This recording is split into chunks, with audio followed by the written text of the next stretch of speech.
예, 제 주제는 외교정책의 양극화 문제인데요.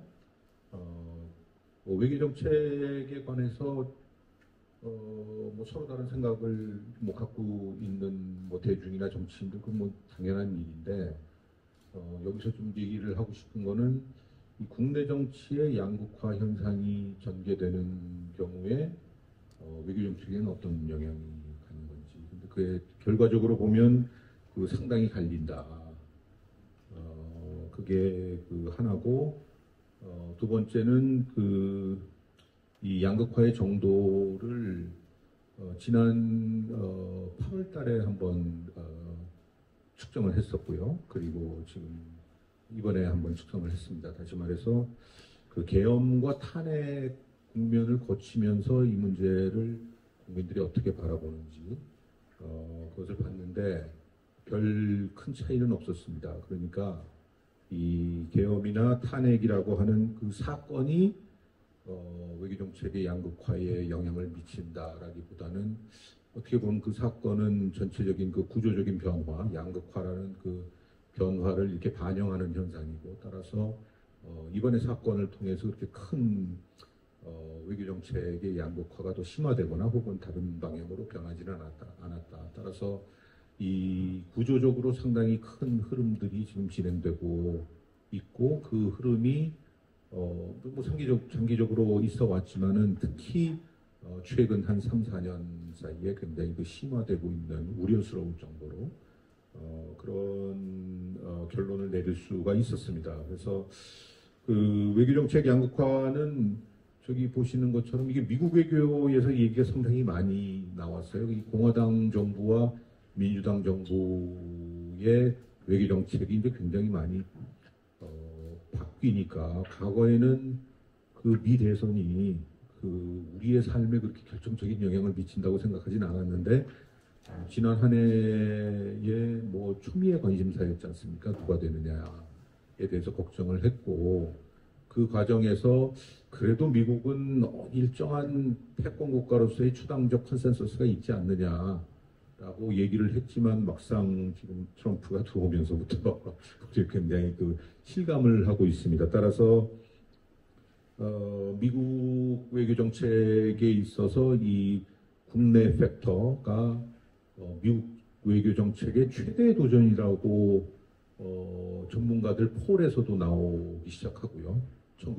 2018년 이후에 따라서 그런 그 미국에서의 이 국내 요인이 대외 정책에 미치는 것이 이제 굉장히 큰 이슈화되고 있는데 한국에서는 우리나라는 뭐 대외지향적인 국가고 또 큰 강국들 사이에 놓여 있기 때문에 국제적인 규정력이 상대적으로 커서 국내적인 차이가 낼 수 있는 변수가 얼마나 되겠냐라고 하는 뭐 당연히 그렇게 생각할 수 있지만 그럼에도 불구하고 국내적으로 좀 상당한 양극화 현상이 벌어지고 있다라는 것을 좀 얘기를 하고 싶고요. 그런 점에서 미국 같은 경우에는 지금 저희가 트럼프와 바이든 이렇게 비교해서 보지만 외교 정책의 갭이 점점 벌어지는 것은 국제 정치를 바라보는 근본적인 시각의 차이 이런 것들, 세계화를 바라보는 혹은 대외 개입에 대해서 또는 그 미국의 자유주의 보편 가치를 어느 정도 중시를 하는지 그리고 국가의 역할을 얼마나 외교에서 얼마나 중심으로 놓고 있는지 그리고 양자주의냐 아니면 타자주의냐라고 하는 이런 그 중요한 이슈를 놓고 양자 간의 차이가 점점 확대되고 있다. 따른 그런 점에서 이제 일종의 그 이념적인 국제정치관의 양극화라고 보이지는 반면에 한국의 경우는 우리는 뭐 컨센서스가 있죠. 동맹 저건 뭐 좌우를 막론하고 그리고 대한민국이 국제적으로 적극적으로 관여해야 된다라는 것에 대해서는 뭐 진보 보수 이견이 없고 또 자유롭고 개방적인 국제경제 질서 이거는 한국 경제의 사활적이기 때문에 다들 지지를 하는 그런 컨센서스가 있음에도 불구하고 그동안에는 이제 그 북한 다루는 문제에 있어서의 남남 갈등이 있어 왔던 거는 잘 알고 있습니다. 그런데 최근에 와서는 이게 북한뿐만 아니라 여러 가지 다른 이슈에 있어서도 당파적인 차이가 나오고 있다라는 얘기입니다. 넘어가 보시면 잠깐 짤막짤막하게 갈게요. 이게 그 대미 외교, 그러니까 미국 외교를 다룰 때 뭐가 제일 중요하다, 우선적으로 고려해야 될 것이냐라고 보는 것인데, 그것을 편의상 진보, 중도, 보수 이렇게 나왔습니다. 그리고 그 비율은 뭐 그 화요일에서 잘 됐습니다만은 27%, 46%, 27% 이렇게 나눠져 있잖아요. 그것들을 보면 저기에 보면 그 보수는 한미동맹 강화를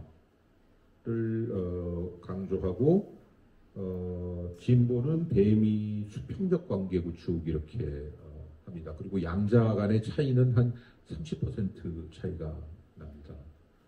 웨이트의 차이를 30% 정도 주고 있고요. 대북 정책에서도 뭐 쉽게 생각할 수 있는 것은 한쪽에서는 이제 남북 교류를 확대해야 되겠다라고 하는 진보 진영에서는 그렇게 보고 있고, 보수 진영에서는 안보 태세를 강화해야 된다.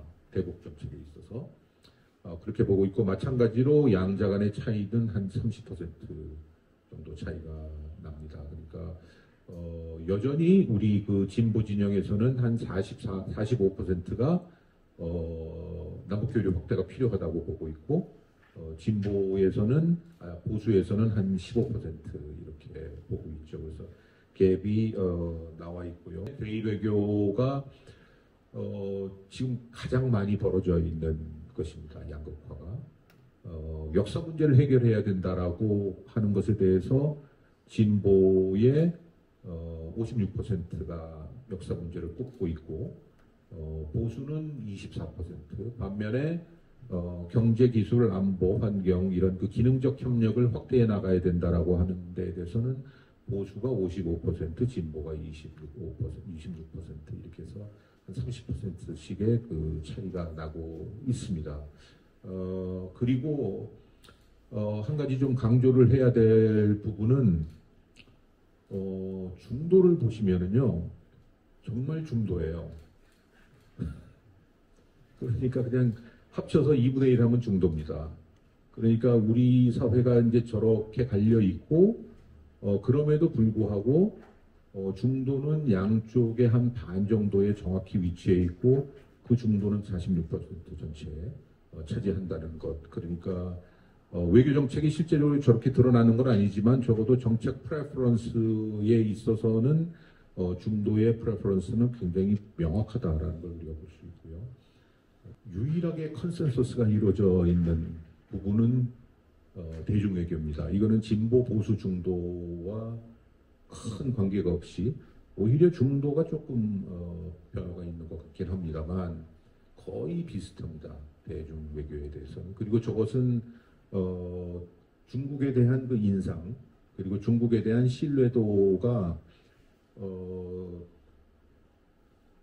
북한 수준이거든요.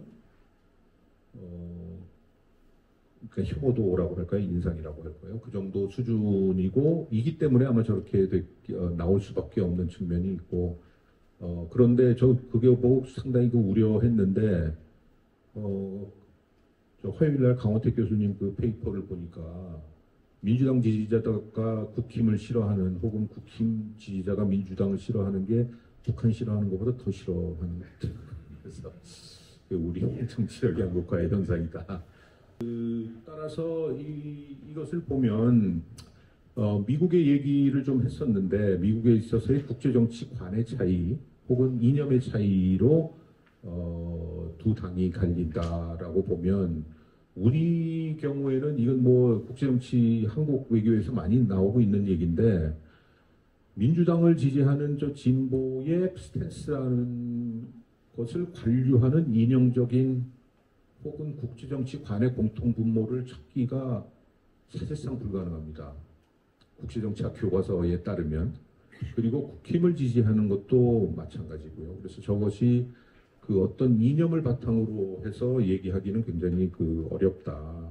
다시 말해서 우리가 그 보수의 국제 정치라고 하면 국가 중심적이고 전통 가치를 중시하고 국익을 중시하고 군사력 사용을 적극적으로 하려고 하고 양자주의를 중시하고 하는 것에 비해서 진보 혹은 자유주의 이렇게 가면 국가와 함께 비국가 행위자도 중시하고 전통보다는 조금 더 보편 가치 그리고 그 군사적 사용보다는 뭐 경제나 다양한 수단을 그 균형되게 활용을 한다든지 그리고 국제 다자주의를 중시하고 지역을 중시하고 지역 다자를 중시하고 이런 것에라고 보는데 이 우리의 그 국힘 지지자와 민주 지지자는 그렇게 갈리지는 않는다. 지금 나오는 걸 보면. 그러면 모두에 말씀드렸던 것처럼 이거는 국내 정치적인 지지에 의해서 특정 외교 정책도 그냥 지지를 하는. 그러니까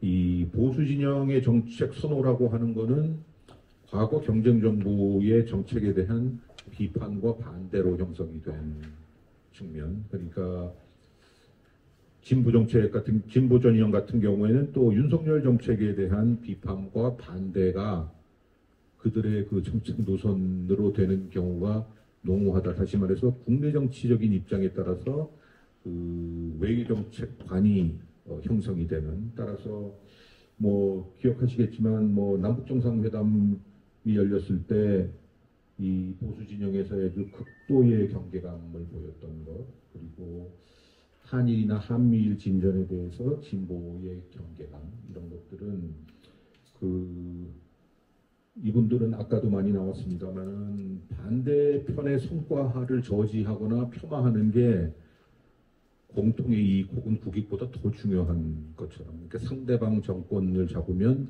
등등등 스토리가 나온 것처럼 외교 정책에서도 이런 추세들이 점점 드러나고 있는 굉장히 그 우려스러운 현실이다라는 것이고요. 한일 제가 이제 그 한일 일본을 전문적으로 보고 있기 때문에 저거를 설명을 할 수가 없었습니다.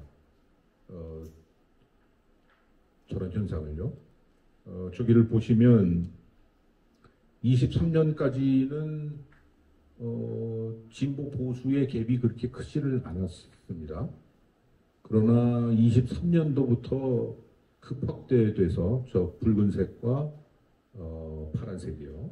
확대돼서 지금은 뭐 엄청난 차이를 내고 있죠. 그러니까 한일 관계에 대한 한국 정부의 태도에 대해서 저렇게 극명하게 달리 입장을 취하고 있고 중도는 그 중간을 이렇게 쭉 가르고 있습니다. 이건 정말 설명 불가였었다고 생각을 했는데 저 빨간 선이 70대고요. 아까 쭉 그 선생님 그 하셨는데 정 선생님 그리고 파란 게 20대고 그 다음에 저 녹색이 우리 민주당 혹은 그 진보의 이제 그 텃밭이라고 얘기하는 이제 40대 이렇게 보는 경우에 저 경우도 2023년을 기점으로 해서 저것도 한일 관계에 관련해서는 굉장히 급격한 스윙이 일어나고 있는데 특히 저 빨간 선을 설명하기가 굉장히 어려운 것은 그동안의 여론조사를 보면은 일본에 대한 호감도나 혹은 대일 정책에 대한 지지가 20대가 제일 높았고 그 다음이 30대, 40대, 50대, 60대, 70대 정확히 역삼각형이었거든요. 근데 우리 70대 도인층은 2023년부터 입장을 급격하게 바꿔서 저렇게 갔습니다. 그래서 저것에 대한 설명은 결국은 윤석열 정부의 지지가 저렇게 표현된 거 말고는 설명이 사실상 불가능하다. 따라서 한일관계 케이스를 이렇게 대일 정책의 케이스를 놓고 보면 국내 정치적인 판단에 의해서 외교 정책적 선택을 하게 되는 경향들이 상당히 강하다. 그러니까 이게 친일 반일의 문제, 뿌리 깊은 그런 것이 아니고 현재의 정치 구도가 상당히 영향을 미치는 걸로 볼 수 있지 않느냐. 앞서서 나왔던 한준 교수님 말씀하셨던 뭐 절대선, 절대악, 뭐 대강 다 여기 되는 것 같아요. 상대방 애국 도덕 대 비애국 비도덕 이런 식으로 가는. 저렇게 되면 결과적으로는 이게 정치적인 협상이나 타협이라는 게 사실상 불가능한 것이고 그 문제에 대한 그 결정은 굉장히 어려워서 결정을 연기하거나 혹은 미봉책으로 일관하거나 이런 일들이 벌어질 수밖에 없다. 그래서 두 가지 그러면 원인인데 이거는 가설입니다. 근데 뭐 대강 동의하실 것 같아요. 이 대중의 분열이라는 게 아까 쭉 나왔던 그런 그 정서적 반대, 편견 이런 것인데 그게 어떤 뿌리 깊은 감정이라기보다는 저는 결국 지도자의 이해관계, 리더의 이해관계와 그들의 정치적 조작이 상당히 영향을 미치는 것이 아닌가. 특히 탄탄한 중도층이 지금 그 건재한 속에서 따라서 그것을 하나의 그 요인으로 좀 조금 더 연구를 해야 될 필요가 있고요. 그런 점에서 아까도 말씀을 드렸습니다마는 이 초당적 외교 정책을 지금 그 어느 때부터 저희가 마련을 해야 되는 그런 시점인데 다시 말해서 일관되고 지속적인 국가 전략이 필요한데 양극화되어 있는 이 국내의 걸림돌이 트럼프 변수나 시진핑 변수만큼이나 심각하다. 따라서 지금 저희 이 프로젝트에서 많이 말씀을 하시는 이런 양극화 극복을 위한 제도 개혁이 민주주의나 혹은 민주적 가버넌스의 회복 차원에서도 굉장히 중요하지만 한국의 대외적 역할이나 대외적 영향력, 한국 외교 정책의 그 효과 이런 점에서도 아주 정말 핵심적으로 중요한 것이 아닌가 그런 생각을 하면서 마치겠습니다. 고맙습니다.